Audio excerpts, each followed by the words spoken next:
Watching what? There ain't anything out here. Hello. Welcome to a foggy morning in Oregon. Today we're at Pleasant Hill Pioneer Cemetery, and this sign in front of you, actually the guy who built it stopped by, and I was talking to him a little bit. He was telling me the history of the cemetery, and I'll mention a few little bullet points, but yeah, it's kind of neat. But today we're at Pleasant Hill Pioneer Cemetery, located in Sheridan, Oregon, Polk County. So we don't come out here too often. Very close to Ballston. If you remember, we visited Ball Cemetery. Alternative names of the cemetery include Connor Family and Red Prairie. So let's go meet some of the local residents on this cold morning and hear their story. Wow. The sound of silence. This may be... I always say that, it always surprises me, like, oh, this is the quietest one I've ever been. This is the quietest one I've ever been to. Wow. A little history about this one. It's an old one that was established in 1852, the 100-500 barrels per the Oregon Burial Site Guide. Find a grave has shown 250 memorials to give you an idea what's accurate. From what I've read, it is located on the Nathan Connor donation land claim, so that's probably where that alternative name comes from, Connor Family Cemetery. As far as the other alternative name, the cemetery used to be associated with Red Prairie Methodist Church, but apparently the church lost interest and is no longer affiliated with it. Polk County has a pretty old story in Oregon. Settlers came here as early as 1842 to set up farms, looking for land. There's quite a bit of cemeteries out here, so I'll do my best to cover them over time, and a Native American cemetery, but I'd have to ask permission to film there, just out of respect. There's also a very unique one listed in my Oregon Burial Site Guide that is simply listed Indian Grave Hill. Interesting description. As the guide reads it, it was reported that an Indian medicine man was killed when he failed to cure a sick child. He was said to have been buried on a hill between Petey, Oregon, and a river over there. A little cryptic, but the book narrowed it down to 2 possible areas. Other than that, no clue. I figured I'd give you guys another view, change it up. But there's also a monastery around here where the monks support themselves by making and selling gourmet chocolate. Reviews are listed as saying it's the best in the world, apparently. Allegedly, they have their own mini cemetery within the monastery, but you can't go, neither can I. Sucks. Anyway, today we'll meet a 102-year-old who complained about how whiskey quality has declined, why being a pretty blonde woman along the Oregon Trail wasn't that great. Here are a few wagon train driver stories, and there are some here. I believe there's 2 wagon train drivers from the Oregon Trail, so that'll be neat. Hear the importance of quilting during the 1800s. Come across the Whitman Massacre, again. Meet a Civil War vet, and finally discover that you could pay the church in peas to get married back in the day. So hopefully you can see that, and this is a first for us. And this will be of Reuben Gant. He's actually buried in 2 locations. Well, not really, but he has 2 headstones in 2 completely different cemeteries. One here in front of us and the other one in Mount Union Cemetery in Benton, Oregon. That's most likely because he had 2 wives, not at the same time, of course, but one of his wives is here, Nancy Goodrich Gant. Died at the young age of 37 in 1865. Gant was the first dude, apparently, to drive an ox team over the Cascades, so that's pretty neat. When he married Nancy Reuben, he paid the minister 2 bushels of peas. Imagine that today. Hey, here's a gift card to Costco. Marry us. Never mind. But as Nancy died young, he would remarry at a certain point, hence the secondary memorial site. I did read a brief note, though, that he may have served in the Rogue Indian War as well.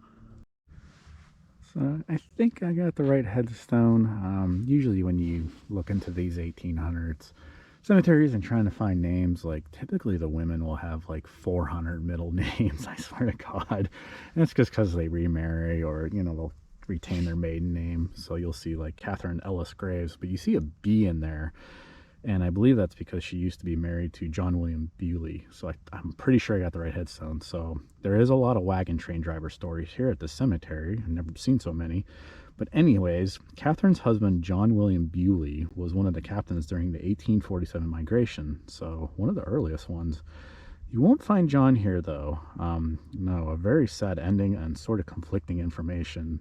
And nobody knows where his final resting place is. Only information is buried along the Oregon Trail at the base of the Cascades, somewhere out there. So let's rewind a little bit. His wagon train would arrive in Umatilla, Oregon, October 10th, 1847, and see the beautiful Columbia River. Must have been a sight back then with no roads or towns or traffic. However, it appears that some of the wagon trains broke off to the Whitman mission, so and it just so happens that John and his family would stop along. I read that he left his 2 children at the mission and continued along the Oregon Trail. Upon discovery, I found out that the 2 children, Crockett, a boy, and Lorinda, a girl, were both sick at the time, so that's most likely why. The plan was to leave the children there and have them recover at the Whitman mission for the winter, and then join up with their family in the spring, which seemed like a good idea. Until November 29th, 1847. Some of you history buffs out there knows what happens next, but the Cayuse tribe would accuse Dr. Whitman of poisoning their tribe when he was honestly just trying to treat them medically. A massacre took place, and sadly, Catherine and John's son, Crockett, would be one of the 13 killed during that massacre. Upon hearing the bad news, John William Bewley died of a heart attack, hence the unknown location. Another resource said that he died of mountain fever, so I'm not sure which is true. Regardless, Lorinda, the daughter, was taken by Chief Five Crows, the richest of the Cayuse chiefs, to be his wife. Lorinda was 21 at the time. However, a man named Peter Skeen Ogden would come along to the rescue for the prisoners, and one of those prisoners included Lorinda. Lorinda, however, is not buried at this cemetery. She's at Sheridan, Masonic, so maybe one day we'll travel up there and find her headstone and tell the same epic story. And up ahead is Benjamin Franklin. Pretty unique name, huh? Born in 1819 in my home state of Ohio. Franklin family are 1852 travelers along the Oregon Trail, and it looks like his mother sadly died along the trail. So next time you visit Mount Hood, think of Hannah Hackney Franklin, who is buried somewhere on Mount Hood near the Barlow Trail, and we talked about that before. And it's kind of interesting. That's where the unknown pioneer woman's grave is listed too, so I guess you never know. Well, if you need to get away from the world, this is the cemetery for you. I think I've seen one car in the past hour, and that was the guy that built the sign, who was pretty cool. But up ahead is Lubert Jacob Dijkstra. Not a whole lot on this individual, other than he was born in the Netherlands on Finegrave, but his headstone says Holland. And I did read that the Netherlands was under Holland rule back in the 1800s. If you go to his Finegrave profile, it's kind of weird because like his entire family has burial details unknown for like almost every single family member. But he was born in Friesland, Netherlands, known for speed skaters and the famous Fresman horse breed. A little bit of animal factoids there. Anyways, Dijkstra was an 1852 arrival into Oregon, traveling with the Metzger train. To add, Lubert's wife Hannah does have a headstone here, but it's kind of weird. Records say she may be buried in Ohio, Iowa, or in this cemetery, so she's sort of all over the place. This would be a pretty famous individual during the Oregon Trail, if you're into the history of that. But it would be of Elias Buell, another early birth year here of 1797. There's actually quite a bit of individuals here who have a birth year that falls kind of in the 1790s. So like I said, it's an old cemetery with very early arrivals. And he was a wagon train driver. Elias is an 1847 arrival, and he actually wrote his name on the famous Independence Rock, which is located along the Oregon Trail. However, I did read he went to California in 1848 to mine gold at the American River, aka the area known for the discovery of gold at Sutter's Mill. Hard to believe that that little water-powered sawmill spurred the famous gold rush, if I could put a picture in there for you guys to give you an idea. But back to Elias, he banked and came back to Oregon, starting a flour and sawmill after the gold profit, but I believe I read he was a blacksmith as well, so pretty skilled dude. Coincidentally, there's a Buell, Oregon. However, nothing more than a ghost town for my readings these days. Interestingly enough, one of the wagon families in Elias's crew was Connor, an alternative name to the cemetery. And right next to Elias's headstone, you'll find Sarah Ann Hammond Buell's headstone, who was born in Maryland. Apparently, her quilt making skills were pretty dang good, to the point one of her quilts is displayed at the museum at the University of Oregon. So, like, I didn't realize the hidden history of quilt making along the Oregon Trail. These things are like the Ark of the Covenant if you happen to get your hands on one. Legend tells of quilts made along the Oregon Trail hidden in attics in old houses or estate sales in Oregon. What's really cool is women would make quilts for each other, sort of like a goodbye gift, because let's face it, when a lot of people were traveling the Oregon Trail, they were kind of parting ways quite a bit, choosing their own destiny, whether it be California, Washington, or Oregon. And a lot of the women were like leaving their families forever back home.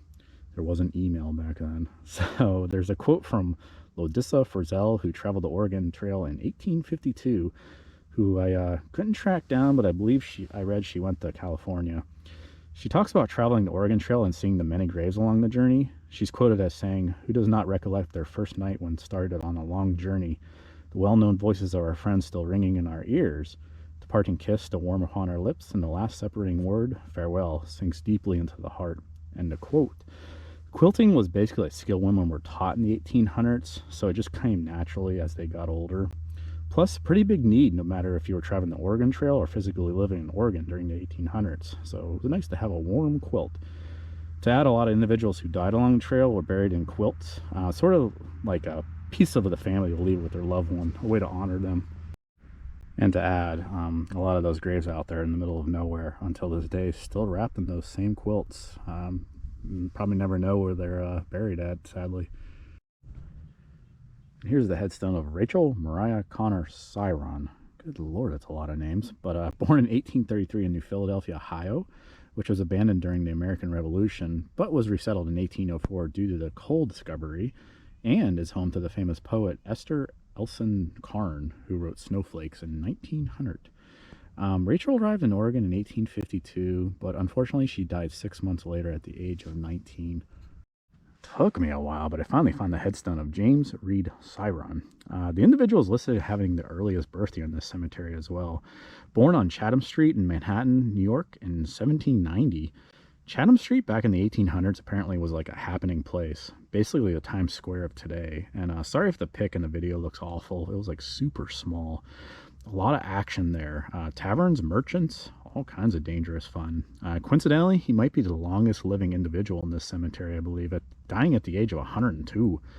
Pretty eventful life as well. Shows dad as being a German immigrant to America, and it looks like James spent his youth in New Jersey from my readings and learned the shoemaking trade. Then he spent some time in Cuba, which was unique.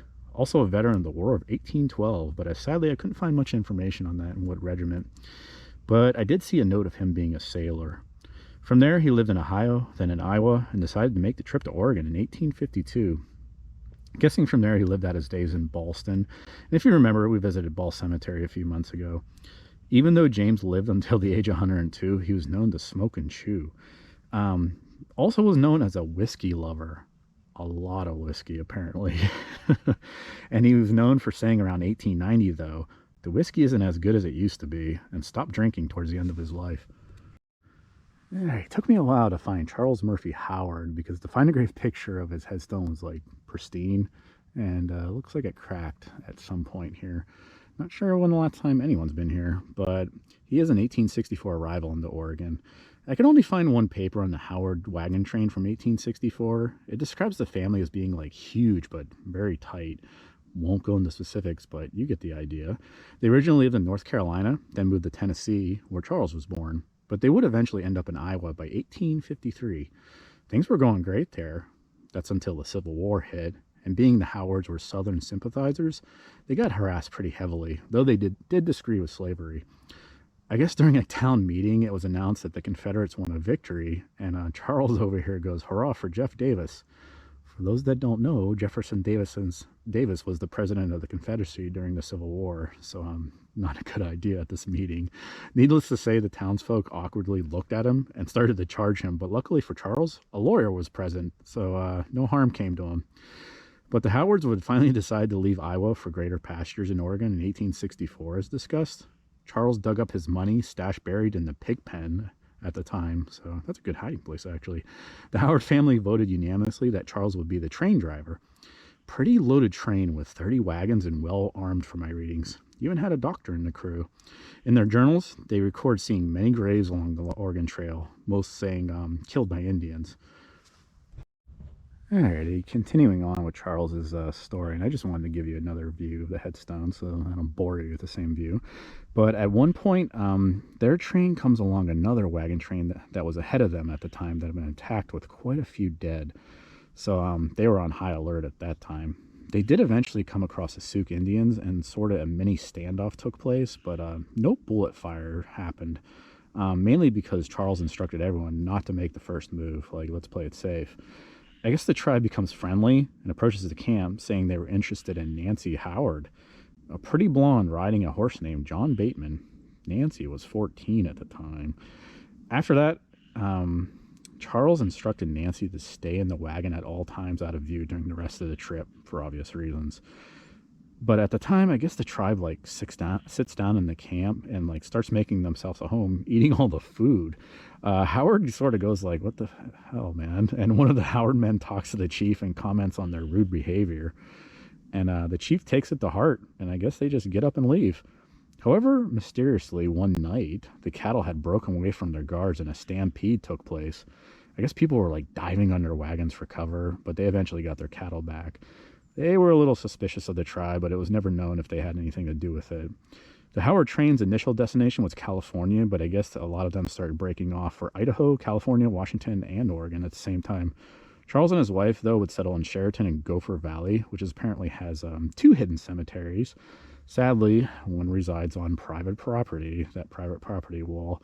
And did you know there's 15 varieties of pocket gophers in Oregon? You do now.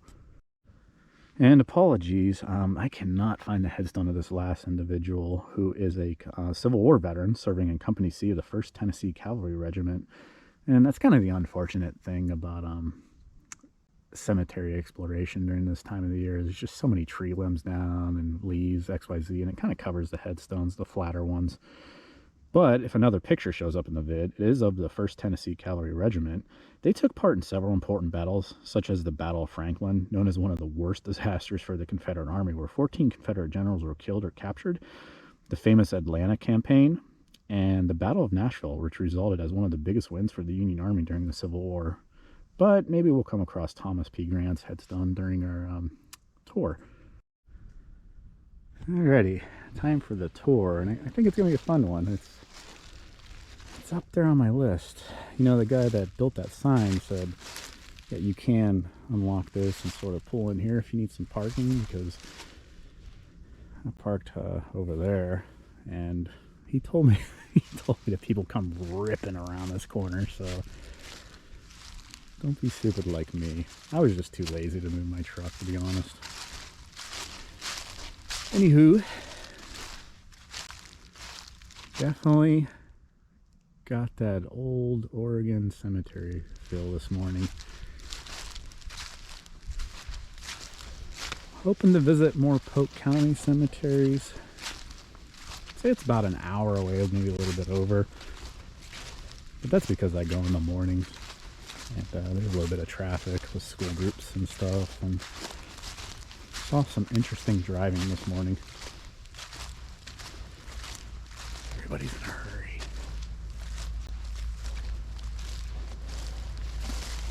No, these guys are all hidden back here.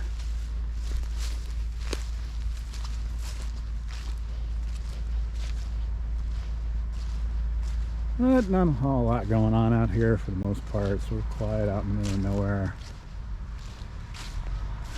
Once in a while you'll hear a big truck going by. It's probably just farm equipment trucks.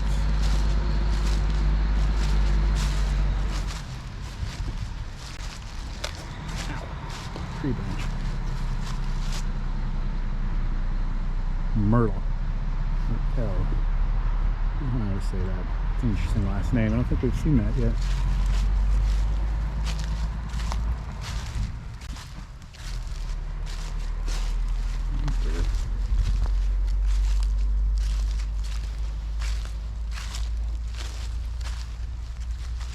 I like these hidden ones along the fence line. And there's the oldest individual in the cemetery, James. Said whiskey sucked as time went on. Didn't get much better, apparently, in his opinion. I can't do whiskey. I can't do any of that hard liquor stuff.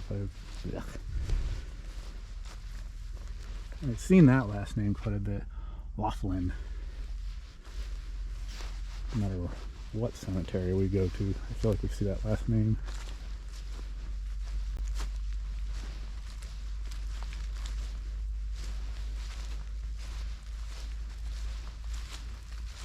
There's an interesting little plot here. Olmsted. It's very unique. A lot of detail on that one. Newbill's the last name we've never seen before. Couldn't find anything on them.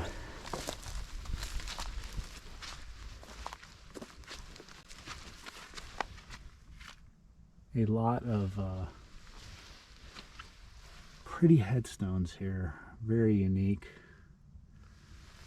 I mean, even though we're seeing some of the similar symbolism that we've seen in other places, it's pretty rampant here. I feel like almost every headstone has something cool on it. Here's a neat one.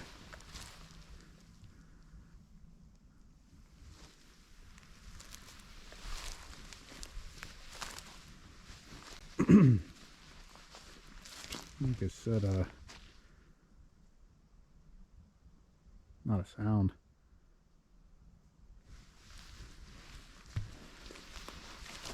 Inside the truck coming past every once in a blue moon. I mean, I don't even hear any animals. Oh dang, that John Lewis Hamlin. Don't know if that's vandalism or not.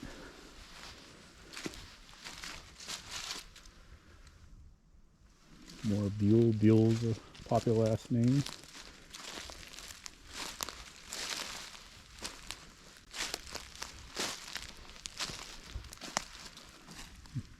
McCoon.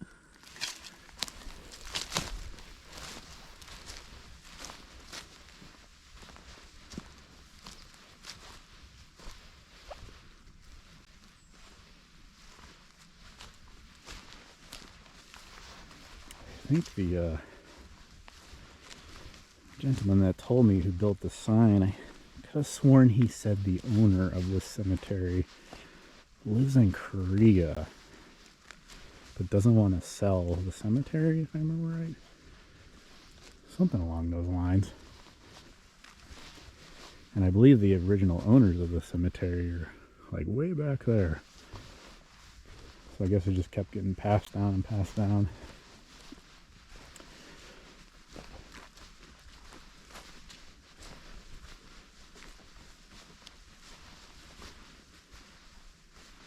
So it's still kind of active, but I think it's based on the local community and probably their ancestors.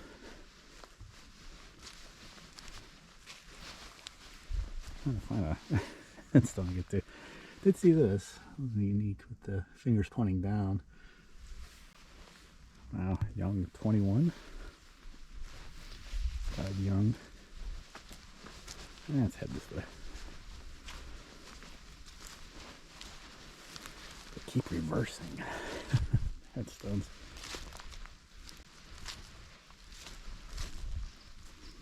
You know, look at that. Yoakum. Seems to always be one around out here.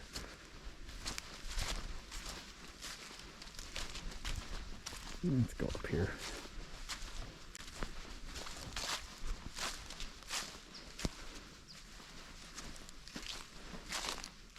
A lot of deer droppings, but I haven't seen any deer.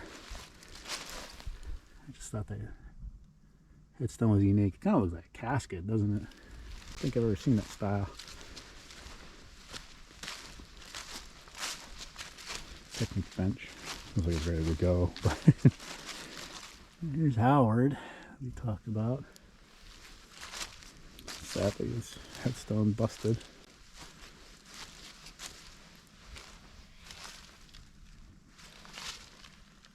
Graves.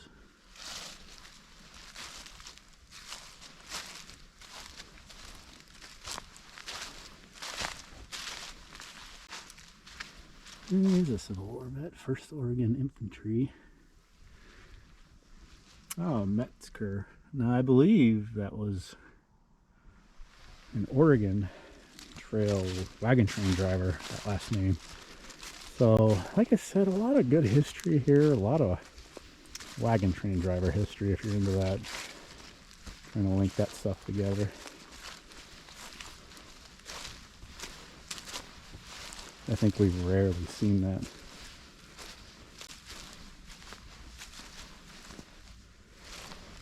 If you visit in the fall, good lord, wear hiking boots. That's gonna be fun, getting back in the truck. Crap everywhere. Kind of in the center This cemetery, you'll find Buell's headstone, Elias and his wife. And I think on Find a Grave, this section up here fell over, but it looks like they cemented it back together, so that's cool. But a unique style.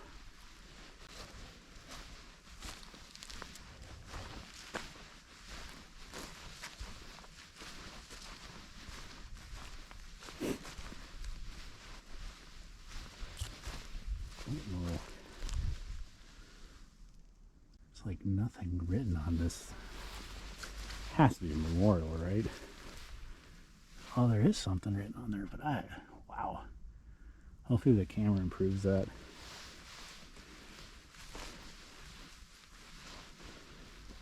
Here's the Connor family for the most part. We talked about Rachel, who was 19 when she arrived in Oregon, but sadly died just a few months upon arrival. Didn't get to see the rest of the state.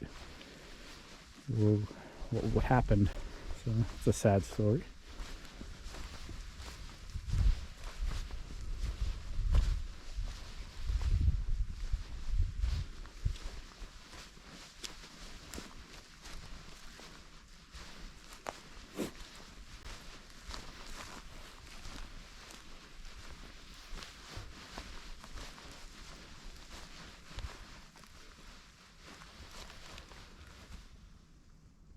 What's that say? 298th MIL Police? Wow. 1921. Didn't see his story, and now I'm interested in it. I'll have to look it up when I get back. He was a police officer way back in the day.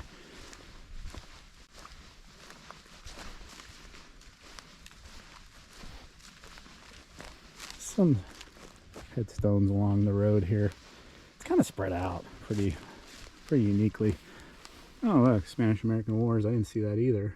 So, oh, he's born in 1866. I kind of stick with the before 1860 for the most part. Winningham.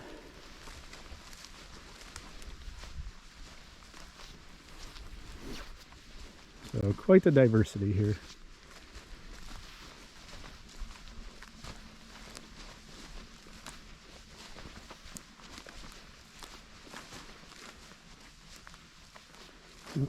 Talked about Mueller there real quick.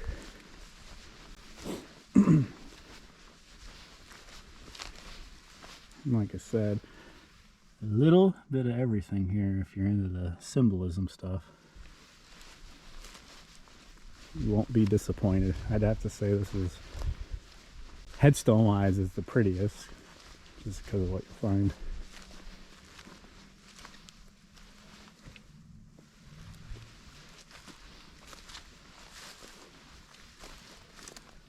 Oh, that's a really good one too.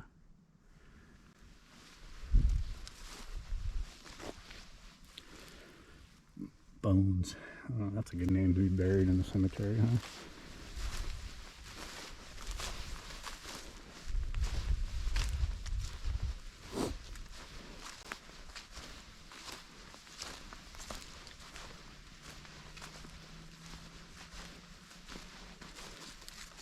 Can't make that out. Looks like a Bible type of design.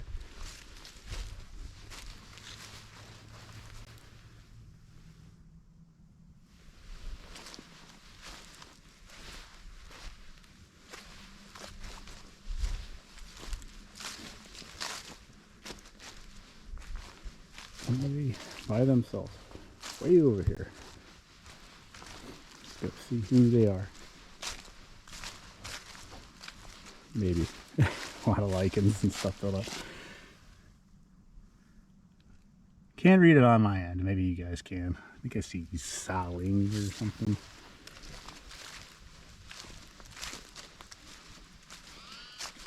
Oh my God, wildlife! Finally. Anywho, highly recommend this one if you're in the cemetery exploration. Got that nice fall feel to it. I would say, you know, it's a good winter one. Anyways, if you have any other recommendations for cemeteries to visit in Oregon or even Southern Washington, feel free to pipe up in the comments. Hope you're doing good, and the channel is growing. A few more subscribers, so thanks for subscribing. It's really cool. Hope you enjoy the videos. Have a good one. Stay safe out there.